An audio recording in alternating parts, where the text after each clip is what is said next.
Est-ce que cette crise des Gilets jaunes vous a surpris? Est-ce que vous avez vu arriver cette colère? Ah oui, ah oui, oui. Ah oui, parce que quand j'ai commencé à faire vraiment... bon, le monde rural, disons que c'était un peu à part, mais surtout la France, j'étais très surpris. On était à cette époque 2004-2005, c'était Jospin, et je sentais que dans la ville, à Paris, quand je suis revenu, on m'a dit « mais de quoi que tu nous parles, comment ?» J'ai dit « ça va mal, il y a quelque chose qui ne va pas, il y a quelque chose, il y a une rupture, Je ne savais pas exactement. » Et au fond, j'ai consacré beaucoup de temps à ces sous-préfectures.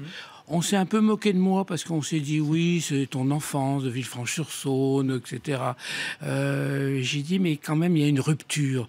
Moi j'étais parisien, je suis parisien depuis 58, mais je voyais bien qu'il y avait le fossé se creuser entre la capitale et les grandes villes, au fond, les capitales de région.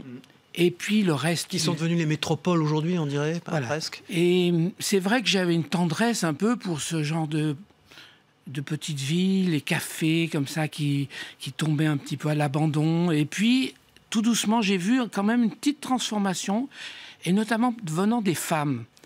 Il y avait des femmes qui disaient « moi, je veux pas être... voilà, je veux pas rejoindre Alès, vivre dans la banlieue de Nîmes. Je veux rester là. » Et donc...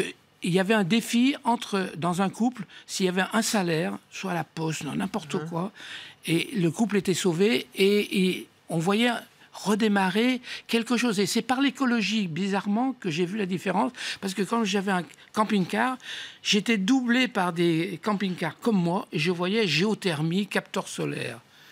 Et je voyais des gens qui avaient un petit peu... ils s'installaient comme ça avec des capteurs solaires. Mais ça a pris du temps et ça prend du temps.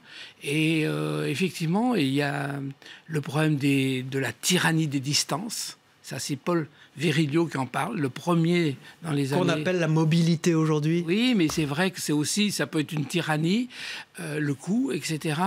Et puis...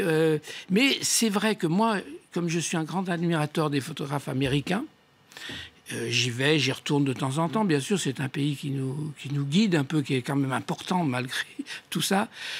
On a un drôle de rapport avec notre territoire, ce qui n'est pas le cas des Américains. Voilà, on est toujours un peu en contradiction. Alors,